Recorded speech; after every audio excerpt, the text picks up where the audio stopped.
Thrice or Quince, because you are more than just a human. Unexpectedly, the universe emerged what we know today as physics and chemistry. But you are luck, a very lucky combination of events that was able to hitch a ride on the strange kind of programming that we call evolution. Just then, right at the end where we are at right now, there was another kind of emergence, something impossible. It was the emergence of profound consciousness in an otherwise merely biological system.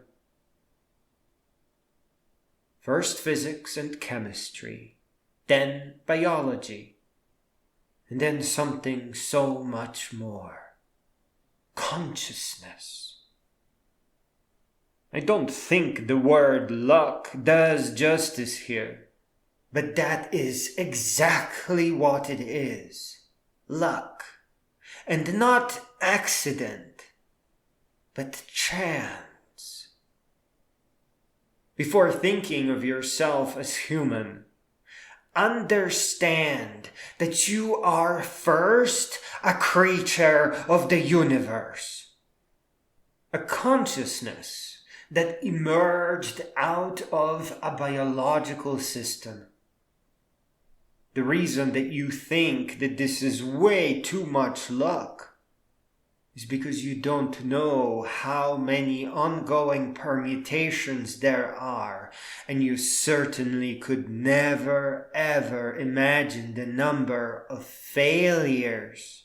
The failure to emerge a living organism, or to hitch a ride on evolution, and the failure of a system to become sufficiently complex to, by permutation alone, become fully conscious of itself.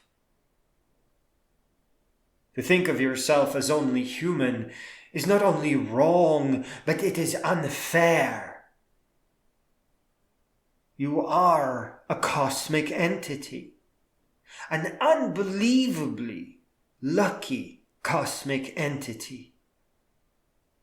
We are precious, but we are far from perfect. For one, our minds have no protection against indoctrination. We are all too easily misled or tricked. To give a simple example, family or cultural beliefs depend on to whom you are born. So if you are born a world away, thrice or Quince, to non-believers, to atheists, to religious cults, to poor or rich, or a wildly creative family, or a mechanical engineer, all the beliefs that would shift are not as important or even true as you have been led to believe. Likewise, the beliefs that didn't shift are far more important than you think. But for what we lack in perfection, we make up with our ability to imagine, to study, to rise and learn. This is why real education is not optional. And no, ineffective education or standardized education is nowhere nearly enough. There is an enormous intellectual inheritance awaiting your decision to begin listening to narrated books from the library. Countless many great beings and philosophers who solved countless many problems. who want you not to repeat their mistakes or even the paths they themselves took, but to resume where they left off. Let me say it loud and clear.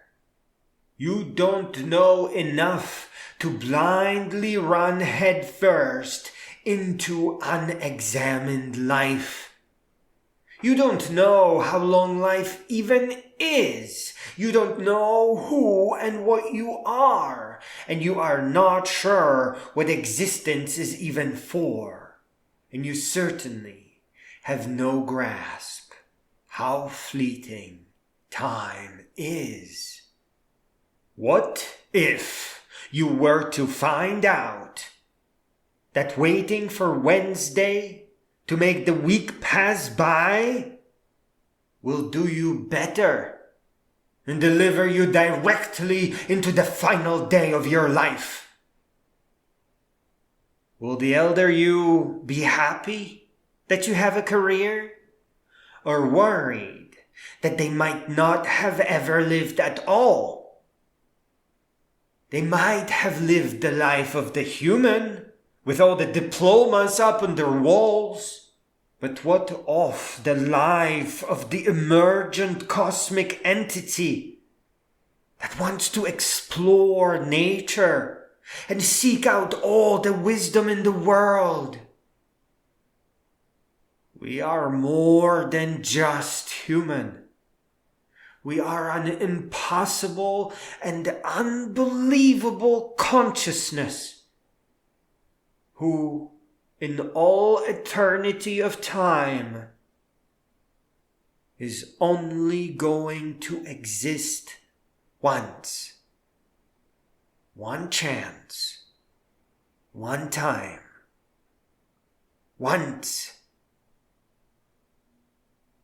Please take to narrated non-fiction books written by clear-thinking great beings who left a wise, positive, and lasting intellectual legacy, and accept your intellectual inheritance in the tens of thousands of books that only hope to spare you mistakes and prevent you from getting stuck some part way up some corner of an obscure, unthought-out legacy that no enlightened minds of the future will care to follow.